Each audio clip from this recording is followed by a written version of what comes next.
Hey everyone, welcome back to Casual Watch Talk. Well, I've got another interview for us today, and it's not often, with the exception of when I interview Christopher Ward, that I get to interview another British watch brand. So I would like to welcome Sam from Author. Thanks for joining us, Sam. Hi, how you doing? Hopefully, it won't get too confusing. There's two Sams, but hopefully, people that are watching this know who I am, so we can distinguish between the two. For anyone that's not heard of the brand, these are very distinctive looking watches, but I'd love to hear a little bit of a background, maybe about yourself to start with. How did you get into watch collecting, and then we'll move on to the brand and how you got started. Yeah, sure. I guess I started early. I was lucky enough. My granddad worked for Swatch, and as part of, not necessarily actually to do with the watches, though, he worked as an engineer for the original smart car, and he that had like attachments to Swatch originally, and he was part of the engineering team. He came from a car design background.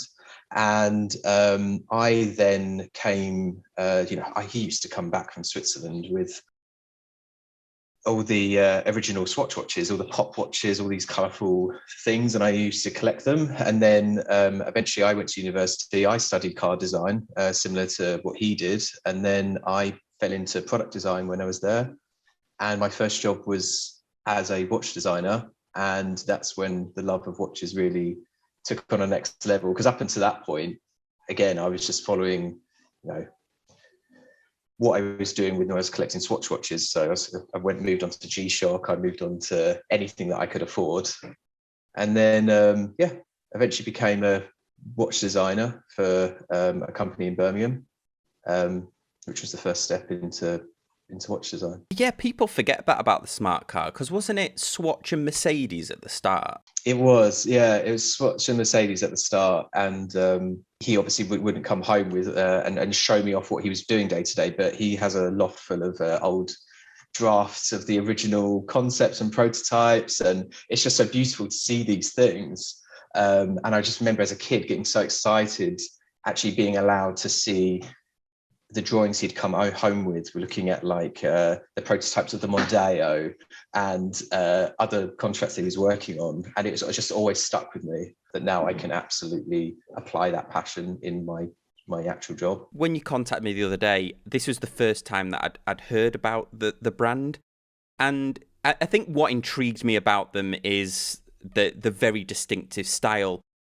I'm interested to know how you got started and how the initial release went. I know you're currently doing a Kickstarter, or you're about to launch one. Was that how the brand started originally? Yeah, so if we rewind like 10 years ago, we launched the first collection on Indiegogo. We originally applied for Kickstarter, and I don't know whether it was something to do with rule changes at the time or the way that they originally accepted projects, but we grafted long and hard for this crowdfunding project for the first collection. And at the final hurdle, we weren't allowed to present it on Kickstarter. And we thought, am I allowed to swear on this? Like, shit, like, are we going to really, what are we going to do here? Like, what are we going to, this is an absolute nightmare. So we ended up launching it on Indiegogo, and the original launch was okay. We managed to fund the full project. We combined it with our own savings, and we presented the watch at loads of design shows and lots of gift shows and lots of enthusiast shows like classic car shows at the time. And the initial launch went so well because we felt we came up with something quite original, and lots of other people did, and it just has carried on ever since. We're on our 9th collection now, and we, COVID, except that obviously threw a massive spanner in the works, but we essentially do one collection every year and keep them limited and try to do something different, and that's the general gist of the designs that we do. We essentially trying to show off this gradual evolution in the watches we do, in terms of the stories it's telling and the finish of the components. But yeah, that's essentially it in a nutshell. I could talk about it all day. And sometimes it's difficult to stop me from talking about it all day. But yeah, that's the simple explanation of it. You know that time's going fast when you think about Kickstarter being around for 10 years. I know it's 10 years plus. Just yeah. And it's amazing to see how it has transformed. Like, it's an absolute powerhouse now. But at the beginning, it was still operating in such a niche, and the kind of designs and innovations that you're seeing nowadays was nothing like that 10 years ago. And like, their rules have even changed. So we're in a fortunate position where the product does qualify to be accepted onto these platforms. But I remember at the time, yeah, it was very difficult to adhere to their checklist of things that they expected. I think at the time, I think it was basically too finished was their problem. Like, we were essentially going to them with a almost finished product, whereas that's kind of what they expect now. Yeah, it was odd, very odd. But yeah. Do you think that's for the better? Because I think early on, a lot of the watch projects, I'm thinking Yema, the guys over at Veya, a couple of the others, they did really well, didn't they? And it seemed like it was because there was a few probably similar to yourself, really well designed watches, but then it became kind of like oversaturated, didn't it? And I wonder whether that was a good or the bad thing. I've backed 2 Kickstarters, both of which the finished product was, I would say, 80% there. Oh, really? Wow. Okay. I've reviewed both of these. One was Mayan, and the other one was the guys over at Walbrook, and both of them produced a really good watch. But I felt like the issues that those watches had, because this is one of the things that I think with Kickstarter, sometimes you have to expect to maybe get like a more of like a prototype. But the other things that I felt that let those two down were the end-to-end supply chain.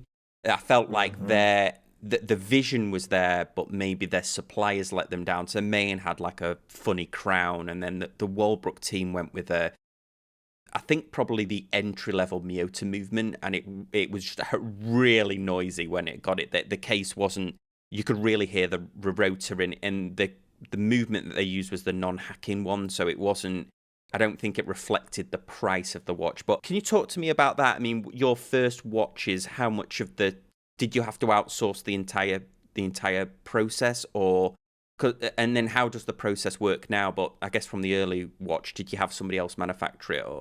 Yeah, we have gone through quite a number of manufacturers and suppliers throughout the years, that as the project advances, it allows us to execute. We need the ability to execute something else.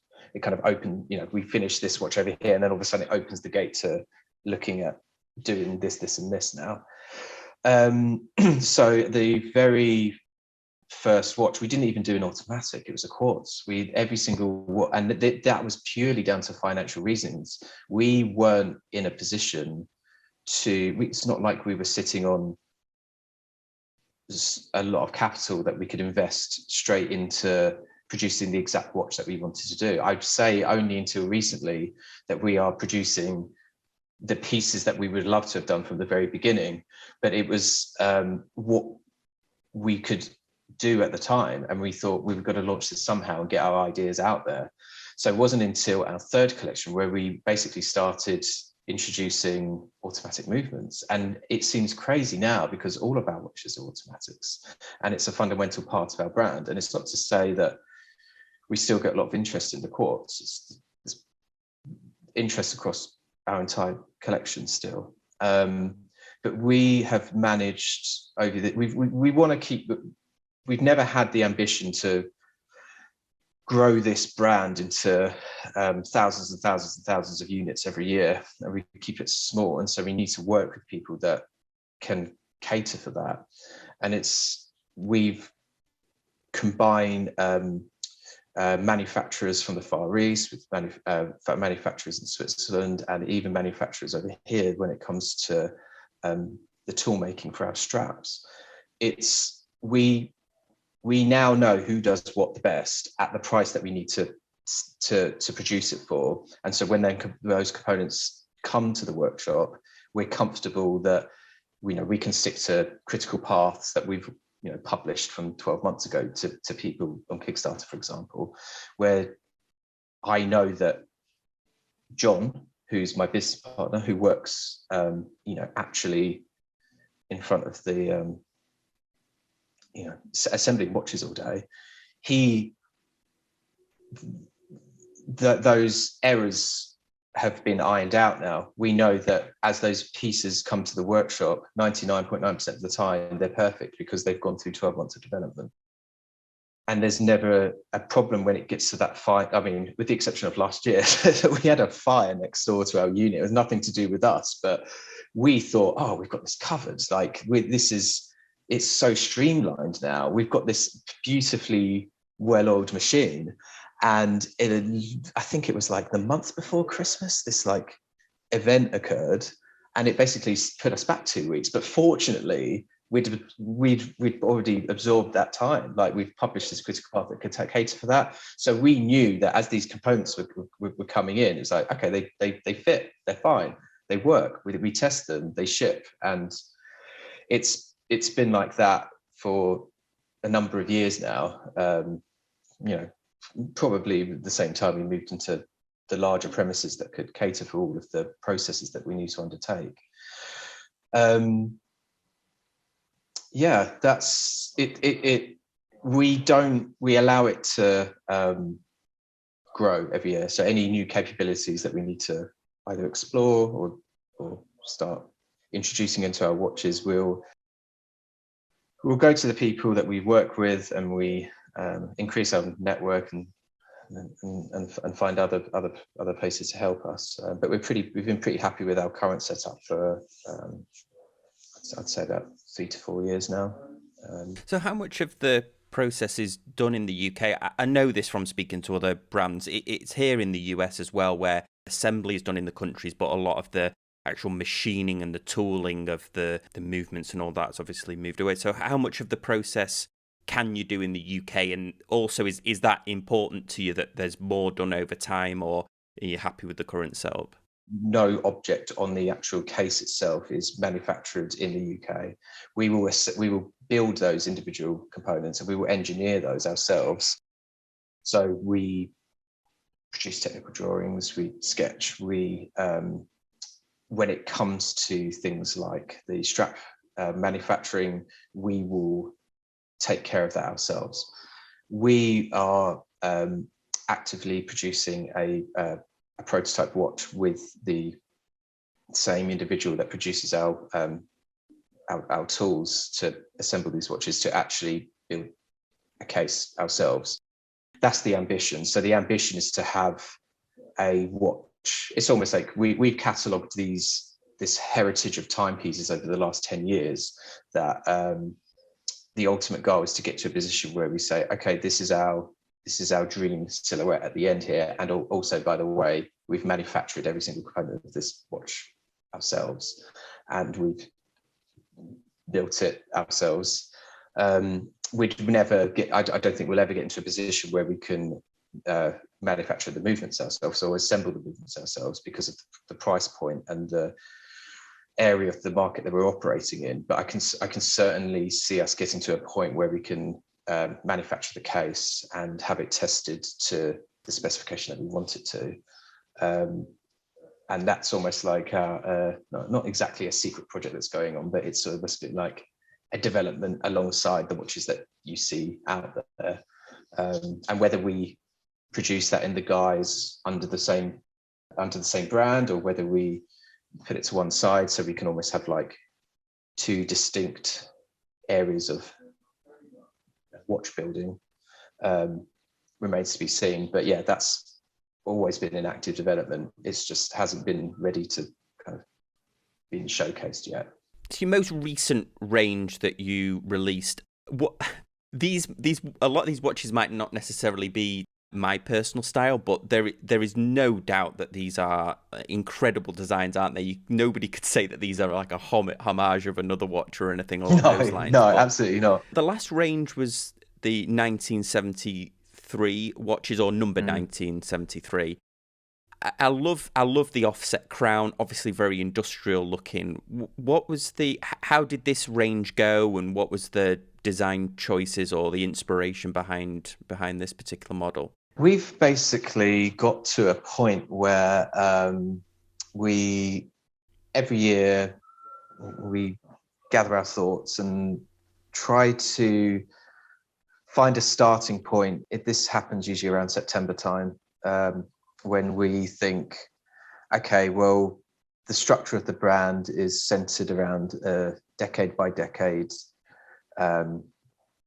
watch design. We're almost retelling the evolution, but modernizing it within our own design language. So, like you said, rather than just paying homage to an established style, we'll try to, gather as much information and context from that specific part in time and generate something a little bit more interesting and innovative, putting on our hat where we think, okay, if we were a watch brand in that decade, how would our watches look like, knowing what we know now and everything like that. So we last year reached the milestone of the 1970s and thought, okay, well, we knew that the beloved NATO strap was invented or first introduced into the military styles in 1973, and thought, okay, that's a great starting point. It's a strap that we've always wanted to introduce into our range that can then be transformed into other collections that we've produced.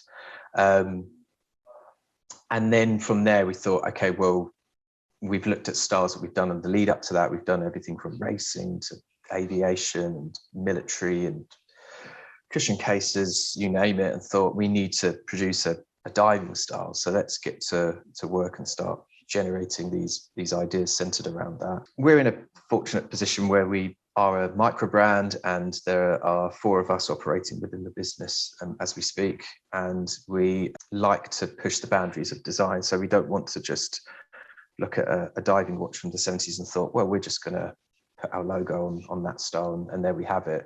We want to modernize these every time, but over the years we've built up this brand DNA that has grown to be quite unique to us, a language that people have got used to, a lot of our collectors have got used to.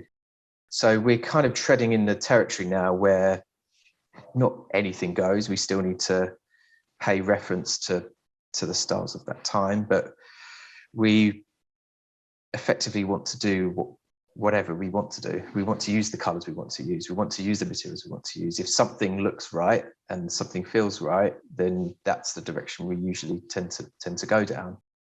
And yeah, this is what's allowed these unique looking styles to basically happen. We're designers first and foremost. Myself and my business partner and friend John, we both come from design backgrounds, and these are the things we're trying to get across. Is it doesn't just need to follow the rules. We can bend the rules. We can bend them as far as they go before they break, and that's where we get into a point where we've developed. We've almost built this Marmite situation where you've got the people that absolutely get it and absolutely adore it, and then the people that don't want to come near you, and that's fine. That's absolutely fine, because we need to be noticed somehow, whether it's good or bad. It causes a conversation, and that's what's kind of essentially happened with the 73. We launched that on Kickstarter last year because all of our exhibitions were cancelled. We usually like to get out and talk to enthusiasts at classic car shows and air shows and things like that. And that was all gone because of COVID. And we needed to revisit crowdfunding where we started, and felt that we could put a package together that was going to be reasonably successful, which it was. And we're absolutely going to be revisiting that this year, into the foreseeable, until we feel that things are back to how they were before, and we can rely on the face-to-face meetings and the like. I very gratefully get contacted by a lot of micro brands, and unfortunately a lot of them I can't really accommodate them. just based on my schedule and things like that for doing reviews. But the second that I saw the watch, especially the 1973, which is probably my favorite in the collection, but when you look at the other collections, they've got a very distinctive design, and I like that about some watches, because that some people aren't gonna like the design, but the person that speaks to is gonna love the watch. That's For gonna sure. be their personality in a watch. That's what I like. And that's the people. We're trying to reach out to those people, because those are the people we like to meet. We like to talk to people that just want something different. And we try to, it's not like we go away every year and think, oh, what can we come up with this year that's completely different and is going to shock everybody? It's about this thread that has started at the very beginning, and like literally pulling it all the way through every single collection. So there's always references to the previous style, and there's always this, there's this sort of gradual evolution from one case to another, and the ideas that we're putting across there's always something that relates to what we've done previously. But I'm the first to admit we try so hard to break as many of the rules as we can before people don't get it anymore. Like, that's what we do, and we can't help ourselves. We like to just push and push and push. And we've seen success from doing that, and a lot of attention. You mentioned that the most of the range is mechanical now, and you said that you started off with quartz. I think quartz is a great way to start a brand. I think a lot of brands, I think the ones that are very successful at microbrands like Veo, they offer both quartz and mechanical versions. But I think if you're starting a brand, I think that's maybe people sometimes overshoot to go to mechanical. But talking about the mechanical movements that you use, are they, I know you said they were Citizen branded, so is it are you using Miyota movements in these watches? Yeah, we're using Miyota. We use the 9015. We've got an A217. We've investigated other manufacturers over the years when it's been our prototypes and development models, but we're happy with those. We can service and maintain those ourselves, and if somebody wants to do it themselves, they can do that too. And they're just extremely reliable and incredible movements. In like even on the earlier 8 series range, I don't know what it is, and we find that they're actually more stable than the slimmer series for some reason. And people kind of turn their nose up at earlier style movements, and that's absolutely fine. People can do that. But then when we've thought long and hard about a particular development in the watch and what we would need that to achieve, and the kind of expectation that people get from it, then we kind of make those decisions based on that alone, rather than how is this going to save us money? How is this going to do that? How is that going to do that? It's more a case of what movement is going to work in this watch. Like, which one are we using? Which one's the most suitable? And we've had that relationship with them for 10 years, and we're extremely happy with their products. And with this brand and with this specific collection and series that we're producing year on year, we're happy to stick to that. Stick to that setup for sure. Should we talk about the new release now? You've sent me some images, so let me just flash some up here. So this is the new range. So so thanks for sending that over. Obviously another very distinctive looking. I think it's maybe it's a homage to a pilot's gauge in a plane. Yeah, I'd love to talk through the inspiration behind this one. Yeah, let's do that. So I think, what year would it have been? 2016, 2017, we released a 1940s edition pilot watch. And it has been so incredibly successful for us that in the background, as we've been releasing every collection, John and I have been basically screaming to do this almost like modern warfare take on it. And because we're both born in the 80s, we thought, okay, we've got to do something really, really special this year. And we've essentially created 10 separate designs this time. So we've only ever done that once before, where they've got completely unique things going on in each dial variation. We've basically chosen every year in the 80s, packaged them up within this collection that we've lovingly called Final Countdown, and taken reference from various military hardware, airplane insignia, events that occur throughout 80s military development, and produced them in a case and watch that we've kind of proudly just called ourselves, rather than thinking, what did watches look like in the 80s? What did they do? This time we've just thought we're just going to go hell for leather on producing something that is no one has possibly seen before, allowed some pretty cool looking dial executions and material finishes to occur. So what you're seeing right now are essentially we start with the sketches, we produce our initial CADs on a piece of software called Illustrator. We then move on to Rhino 3D, and at that point we sign off the components, have them engineered in Pro Engineer, and we publish all the technical drawings as well as the 3D models ready for rendering. So we use a package called Keyshot, which is something I dabbled with at university and have kind of allowed to develop as a watch designer for this brand. And we're now actually building the prototypes as we speak, for this collection, ready for final photography when it comes to the actual Kickstarter campaign. But we didn't want to just hide away and not share these with people. They're as close to a real life representation of what the watches will look like.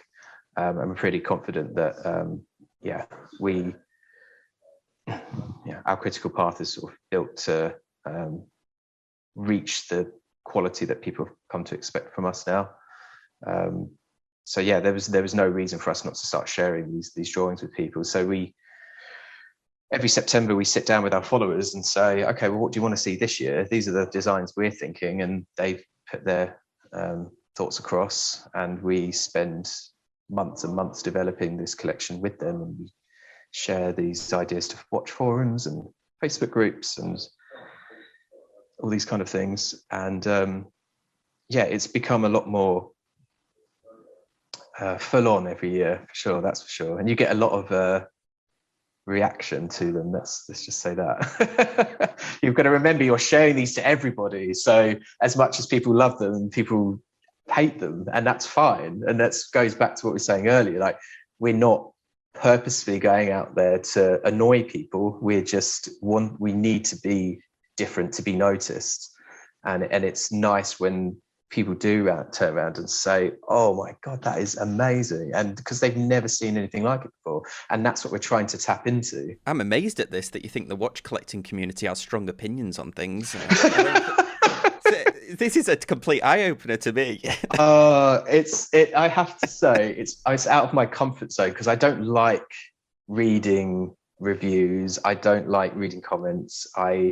It distracts me, and it stops me from doing the things that I think are right about our brand. And it's been a real learning curve for me to, not that I can't accept criticism, but it's when you've put so much time and effort into something, for you might have 1,000 comments, and 999 of them are, they think you're right, and it's always that one that is just like, oh, this is terrible, and it just sticks in your mind, and you think, oh no. But that's part of the parcel of running a watch brand that's so distinct, I guess. Yeah, absolutely. So what are the details then? So this is you've got 3D models, Yeah, John's. We're following the same critical path as last year, the same timeline as last year, but with a bit bolted onto the beginning. So we spent way longer on the development of the watch this time, because we wanted to allow it to develop and evolve a little bit further than we did previously. But in terms of the development and the we're going to include everything, including filming and photography and the final assembly, and we're basically at a like for like to last year. So we launched a Kickstarter in April last year. We'll be doing the same again this year, and having a delivery before Christmas. So, but we're very transparent with this timeline. We make sure everybody knows, everybody's constantly updated, whether it's almost daily across social media. It's certainly monthly when it comes to things like YouTube, for example, where you talk face to face to the camera and let people know that who you are and whereabouts we are with the project. And we sometimes, we've kind of have to be considerate to the people that collect our watches, because as much as we want to get excited about the next collection, we know that there's almost like a crossover within our timeline from one collection to another. And if they haven't got their watch and we're already designing the next one, it's a bit like, well, what's going on, guys? But we have to absorb that the best way we can. Otherwise, there's no way we can actually produce the watch. So September, we begin to sort of phasing the idea of the new watch after we've, finished everything like shows and crowdfunding.